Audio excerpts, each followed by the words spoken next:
El viento helado de la paranoia soplaba con fuerza en Europa y América durante los siglos XVI y XVII. En un mundo donde las supersticiones reinaban y las creencias religiosas dominaban cada aspecto de la vida, miles de personas fueron arrastradas a la oscuridad de las acusaciones de brujería. El miedo se extendió como una sombra, alimentada por el desconocimiento y la violencia que acechaban en cada rincón. Pero, ¿qué ocurrió realmente? ¿Fue todo producto de una histeria colectiva, un simple brote de locura colectiva, o hubo algo más oculto detrás de estas acusaciones? Algo más oscuro, calculado, que buscaba el control, el poder y, en muchos casos, la riqueza. Los juicios de Salem, quizás los más conocidos, se convirtieron en un símbolo de lo que puede suceder cuando el miedo se apodera de una comunidad. Pero los juicios no se limitaban a un solo lugar ni a un solo momento, se esparcieron por todo el continente. La historia detrás de esas acusaciones no solo habla de mujeres y hombres condenados, sino de vidas destrozadas, de familias separadas, y de un sistema que utilizó la ignorancia y el caos para reforzar su dominio. Hoy, vamos a sumergirnos en los oscuros laberintos de estos juicios, para descubrir lo que realmente ocurrió entre las sombras de esa época. No solo se trató de superstición y miedo, hubo intereses que movieron las piezas del juego, personas que vieron una oportunidad para controlar, manipular y apropiarse de lo que no les pertenecía. Lo que ocurrió después fue aún más aterrador, la culpa se desvaneció, pero las secuelas fueron profundas. Este relato no solo es un recordatorio de las vidas que se perdieron, sino de las lecciones que la historia nos deja sobre el peligro del poder desmedido y el temor ciego. Bienvenidos a otra historia. El canal que te lleva a explorar las historias olvidadas, los eventos que marcaron la humanidad y los secretos que aún permanecen en las sombras. En nuestra historia de hoy, nos adentramos en los juicios de brujas, donde la histeria y la codicia se entrelazaron para crear una de las tragedias más oscuras de la historia. En 1692, en la pequeña colonia de Salem, Massachusetts, se desató una ola de acusaciones de brujería que marcó uno de los episodios más oscuros de la historia colonial. Todo comenzó cuando la hija del reverendo Samuel Parris, de 9 años, y su sobrina Abigail Williams, de 11, empezaron a mostrar comportamientos extraños. Estas niñas, al experimentar convulsiones, gritos y episodios de desmayo sin una explicación médica clara, fueron interpretadas por la comunidad puritana como signos de posesión demoníaca. En un contexto en el que la Biblia era la máxima autoridad y la superstición impregnaba cada aspecto de la vida, estos síntomas se asociaron rápidamente con la brujería. La tensión en Salem se había venido gestando debido a rivalidades sociales y económicas entre los habitantes de Salem Village y Salem Town. La comunidad, profundamente religiosa y dividida en facciones, encontraba en cualquier alteración inexplicable una oportunidad para señalar a los marginados. Así, la acusación se extendió y, en un corto periodo, más de 200 personas fueron señaladas de practicar brujería, aunque no todas fueron sometidas a juicio. Los juicios comenzaron en febrero de 1692, cuando se instauró un tribunal especial encargado de procesar a los acusados. Los jueces John Thorney y Jonathan Corwin, entre otros, tomaron decisiones basándose en testimonios de las niñas y en pruebas espectrales, que consistían en aceptar la palabra de los acusadores sin exigir evidencia tangible. Durante estos juicios, se acusó tanto a mujeres como a hombres. Aunque la mayoría de los condenados eran mujeres, reflejando la visión de la época de que la brujería estaba vinculada a la conducta inmoral y a la desobediencia de los roles sociales tradicionales. Se condenaron a 19 personas a la horca, y al menos uno murió durante la tortura. Entre los condenados se encontraban Sarah Good, Sarah Osborne y Tituba, la esclava de origen caribeño de la familia del reverendo Parris, quienes fueron las primeras en ser procesadas. Además, se acusó a figuras respetadas de la comunidad, como la anciana Rebecca Nurse y el exministro George Burroughs, quienes, a pesar de su buena reputación, fueron considerados culpables por el peso de la histeria colectiva. Las acusaciones se extendieron rápidamente en un ambiente de miedo y desesperación, donde el estrés social y la rivalidad económica jugaron un papel fundamental. Las propiedades de muchos de los acusados fueron confiscadas, y en algunos casos, las disputas familiares y las enemistades previas alimentaron las denuncias. Las tensiones se intensificaron a medida que el tribunal, bajo la influencia de la autoridad religiosa y las ideas puritanas, validaba incluso pruebas tan inverosímiles como las visiones y alucinaciones de los testigos. Los juicios se extendieron desde febrero de 1692 hasta mayo de 1693. Durante ese periodo, la comunidad quedó profundamente marcada por el temor al mal y la persecución.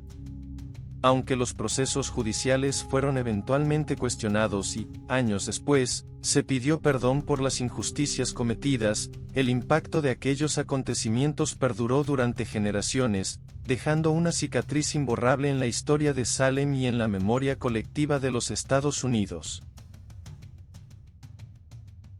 En aquellos tiempos oscuros, cuando el conocimiento era limitado y el miedo a lo desconocido dominaba las mentes, la acusación de brujería se convirtió en un arma poderosa.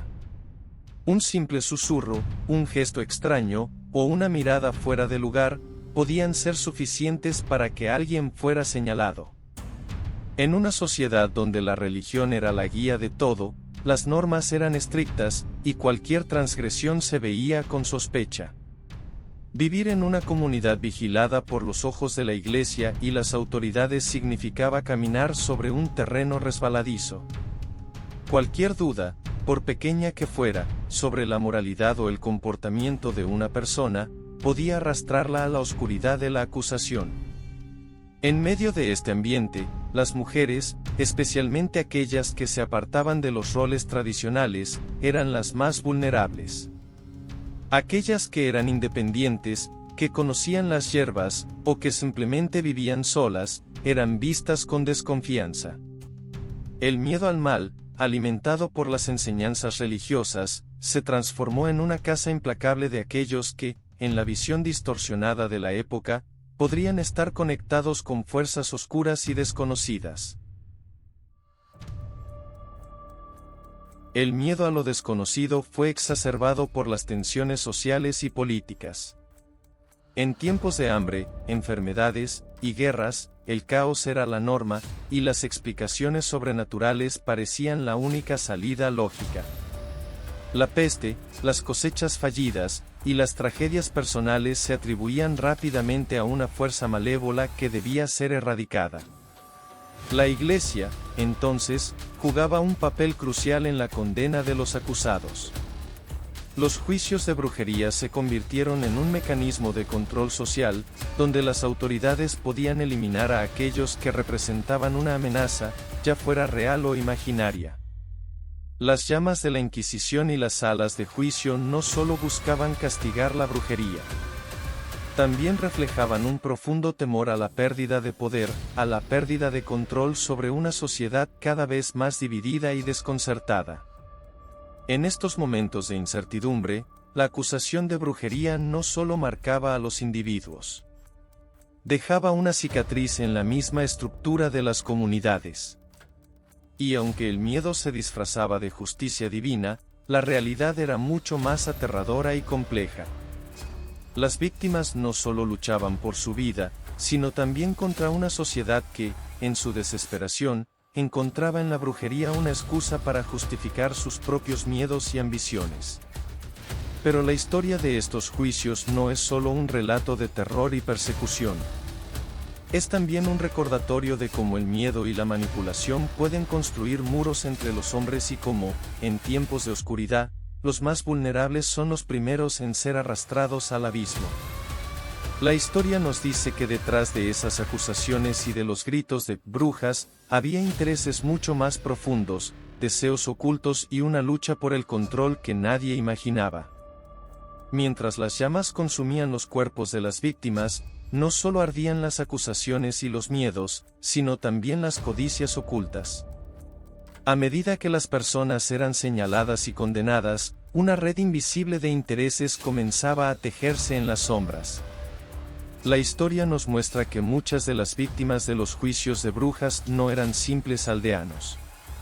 Eran personas que poseían tierras, propiedades o algún tipo de riqueza que podría despertar la envidia de aquellos que carecían de todo. En sociedades donde los recursos eran limitados, donde el poder económico y político residía en unas pocas manos, cualquier persona con un pedazo de tierra o algún bien apreciado se convertía en un blanco fácil. En el caos de la acusación y el miedo, se podía perder todo con una simple acusación. Las víctimas no solo enfrentaban el terror de la condena. También se encontraban en riesgo de perder lo que les había costado tanto obtener.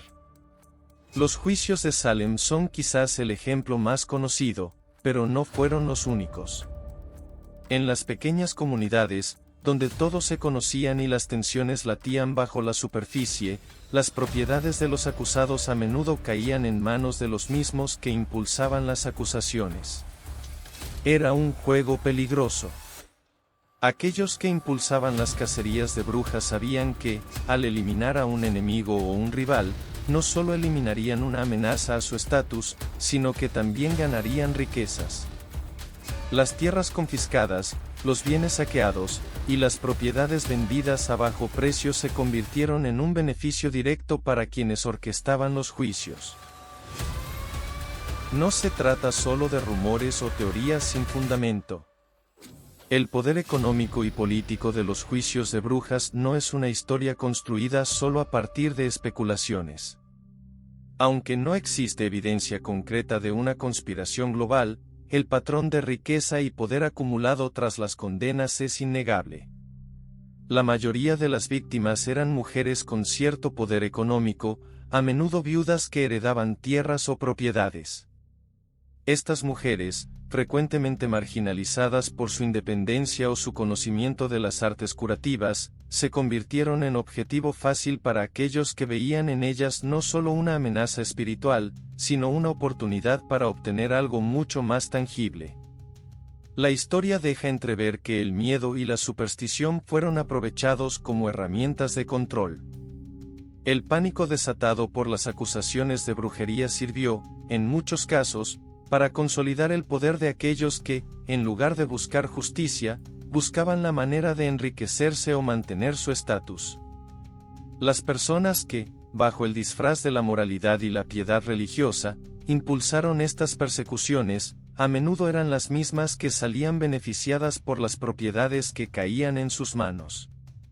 Pero, ¿fue realmente una conspiración organizada o un simple caso de oportunidad en tiempos de caos? Es difícil saberlo con certeza, pero lo que queda claro es que, en la intersección del miedo y el poder, el control sobre la vida y los bienes de las personas siempre fue un factor en juego.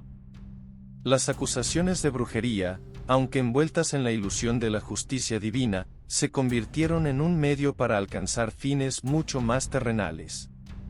Un terreno fértil donde la ambición y la paranoia se alimentaban mutuamente, creando un ciclo que arrasó con vidas y propiedades, dejando tras de sí solo ruinas y desesperanza.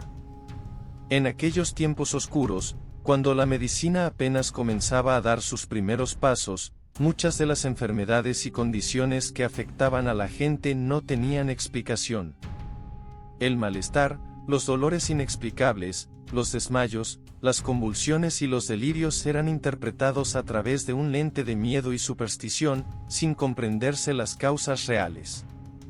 Los síntomas que hoy reconocemos como episodios de psicosis o trastornos neurológicos eran, en ese entonces, signos evidentes de magia negra, posesión demoníaca o, incluso, el pacto con el diablo.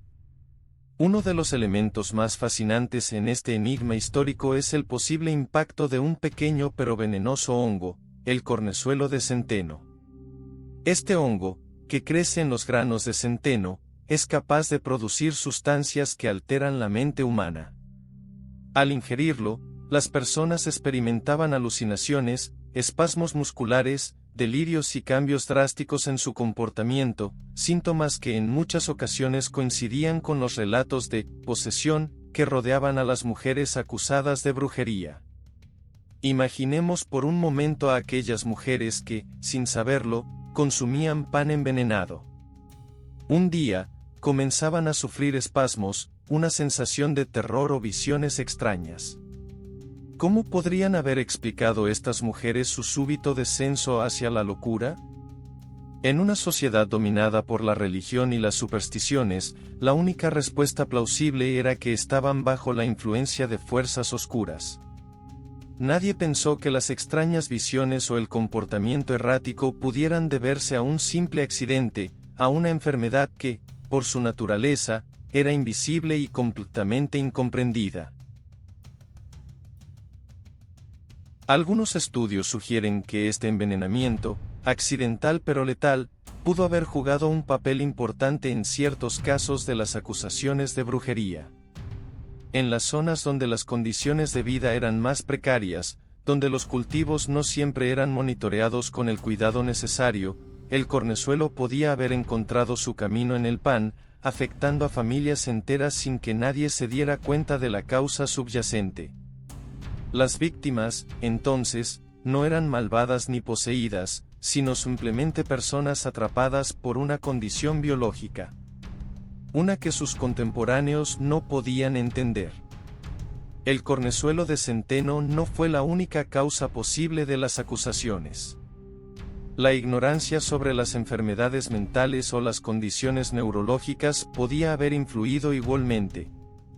Las mujeres que practicaban medicina natural, aquellas que entendían el poder de las hierbas o conocían remedios ancestrales, a menudo eran vistas con desconfianza. En una época donde cualquier desviación de la norma era vista como una amenaza, estas mujeres se convirtieron en los blancos ideales para las acusaciones. Se les acusaba de hacer pactos con el diablo solo porque conocían secretos sobre plantas curativas que podían parecer misteriosos a los ojos de sus vecinos.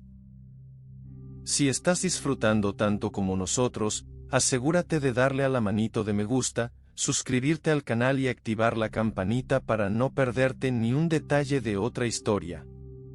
Además, nos encantaría escuchar tus sugerencias, así que déjanos tus comentarios en la caja de comentarios. Tu participación hace que estas historias cobren vida y es gratis. El misterio persiste. ¿Fue el cornezuelo de centeno realmente una causa importante de las acusaciones de brujería, o simplemente una curiosa coincidencia? Los estudios modernos sugieren que sí pudo haber influido, al menos en algunos casos, pero es imposible afirmar con certeza que todo fuera resultado de este hongo. El hecho es que, en un mundo donde la enfermedad y la locura eran conceptos fluidos y mal comprendidos, cualquier síntoma fuera de lo común era suficiente para sellar el destino de una persona. Así, lo que comenzó como una enfermedad física o un trastorno mental, se convirtió en el motor de una tragedia colectiva, donde las víctimas fueron arrastradas por el miedo de una sociedad que no sabía qué hacer con lo desconocido. Y como siempre, la historia nos deja una lección oculta: a veces, lo que creemos que es magia o hechicería, solo es una manifestación de la oscuridad de la ignorancia. En un mundo donde la ignorancia dominaba, aquellas mujeres que poseían conocimientos que se transmitían en sus familias, de generación en generación, eran vistas con temor. Conocían las plantas que crecían al borde del camino, las hierbas que aliviaban los dolores, los remedios que calmaban la fiebre o las infusiones que podían curar ciertas dolencias. Lo que para muchos era un simple gesto de cuidado o una tradición ancestral, en los ojos de la sociedad puritana se convertía en un peligro. En una época donde el conocimiento era propiedad de unos pocos, donde la medicina oficial estaba gobernada por hombres y sometida a las reglas estrictas de la Iglesia, las mujeres que se apartaban de ese sistema y practicaban la medicina natural se convertían en una amenaza. Si curaban sin el permiso de las autoridades, si usaban ingredientes que no podían ser aprobados por los médicos o la Iglesia, entonces algo oculto y peligroso debía haber en ellas. Estas mujeres no eran hechiceras ni poseían poderes oscuros. Simplemente sabían cómo utilizar lo que la naturaleza les ofrecía, cómo curar con lo que crecían en los campos y los bosques. Pero en una sociedad que desconfiaba de todo lo que no entendía, el conocimiento de la naturaleza era visto como algo oscuro. Como un arte que no debía ser manejado por mujeres fuera de los límites establecidos. El miedo a lo desconocido, a lo que no se podía controlar, llevó a que estas mujeres fueran acusadas de pactos con el demonio, de envenenar a sus vecinos o de usar su sabiduría para manipular las voluntades ajenas. En los juicios de Salem, muchos testimonios destacaban a mujeres que simplemente ayudaban a los demás, quizás con un poco de aceite de menta para aliviar el dolor de cabeza, o una poción de manzanilla para tranquilizar el espíritu. Pero esos pequeños gestos, que para algunos eran muestras de compasión, se convirtieron en pruebas de hechicería ante el tribunal. La capacidad de estas mujeres las ponía en una posición peligrosa. Su sabiduría, en lugar de ser valorada, fue vista como una amenaza directa al orden social y religioso. Y no solo se trataba de curar. En una sociedad donde el poder estaba en manos de los hombres, aquellas que se apartaban del papel sumiso que se esperaba de ellas, que hablaban de las fuerzas de la naturaleza con un conocimiento propio, podían ser vistas como desafiantes. Las mujeres sabias, que entendían la medicina natural, cuestionaban indirectamente el sistema patriarcal que controlaba el conocimiento. En lugar de ser consideradas figuras de respeto, eran temidas y vigiladas. En ese clima de desconfianza y control, las mujeres con habilidades curativas se convirtieron en los chivos expiatorios de una sociedad que no entendía ni aceptaba sus métodos. El remedio más simple podía ser interpretado como un hechizo. El pequeño favor de un consejo curativo podía transformarse en un acto de magia. Lo que era una práctica común y aceptada en muchas comunidades rurales, en la ciudad se convertía en un riesgo para el orden puritano. La realidad de estas mujeres no estaba en la magia negra ni en el pacto con el diablo. Lo que sucedió fue que su conocimiento y su independencia las pusieron en el centro de un sistema que temía perder el control. Sin embargo, en la memoria de la historia, ellas quedan marcadas como brujas, cuando en realidad solo eran mujeres con un entendimiento profundo de la naturaleza. Así, en una sociedad donde el control del cuerpo y la salud era fundamental, la medicina popular se convirtió en un riesgo, y las mujeres que la practicaban, en objetivos fáciles para aquellos que querían mantener la estructura de poder intacta. Lo que para unos era curación, para otros era brujería. Y bajo el manto del miedo y el desconocimiento, muchas vidas se vieron destruidas. Tras el estrépito de los juicios, cuando el eco de las acusaciones se desvaneció y la brutalidad de los veredictos se hizo irreversible, algo extraño ocurrió. Con el paso del tiempo, aquellos que habían sido parte activa en las persecuciones empezaron a mirar hacia atrás. El peso de sus actos comenzó a calar hondo en sus conciencias, y muchos de los que se habían sumado a la ola de acusaciones expresaron arrepentimiento. Algunos llegaron a admitir que las pruebas contra los acusados nunca fueron más que sombras en la niebla, que el frenesí colectivo los había cegado y que, en su ciega confianza en la autoridad, habían contribuido a una injusticia que no se podía deshacer. Los jueces, en particular, que una vez se habían erguido con firmeza sobre los acusados, comenzaron a dudar de la validez de sus fallos. La historia les mostró que las pruebas eran frágiles, las evidencias, casi inexistentes, y que el tribunal, en lugar de ser un faro de justicia, había sido un campo fértil para el miedo y la superstición. Algunos de ellos, con el tiempo, se retiraron o trataron de disculparse, mientras la comunidad, con un lento y amargo proceso, intentaba borrar el estigma de los nombres injustamente mancillados. Pero la verdad es que el arrepentimiento llegó tarde. Para muchos de los que vivieron bajo la sombra de la acusación, no había marcha atrás. Las cicatrices que dejaron aquellos años de terror no se borraron con palabras de disculpa ni con el arrepentimiento de unos pocos. Las familias de los acusados continuaron siendo vistas con desconfianza, incluso generaciones después. El estigma seguía pesando sobre ellos, incluso cuando los ecos de las condenas ya se habían silenciado. La sociedad, marcada por los traumas de aquellos días, seguía siendo una sociedad temerosa, desconfiada, que miraba a sus vecinos con suspicacia. Y no solo el estigma social perduró. Los bienes confiscados durante los juicios de brujería nunca fueron devueltos. Las tierras, las casas, las riquezas que los acusados habían perdido en la vorágine de las acusaciones, no regresaron a sus legítimos dueños. Incluso aquellos que sobrevivieron a los juicios, si es que pudieron escapar con vida, encontraron que la restauración de su posición en la sociedad era una ilusión. Los efectos del miedo, la paranoia y la violencia seguían presentes, como una sombra imposible de disipar. En cuanto a las víctimas, el daño no solo fue material. Las secuelas psicológicas de haber sido sometidos a tal sufrimiento, a la humillación pública, a la tortura de ser llamados brujas, perduraron durante toda su vida.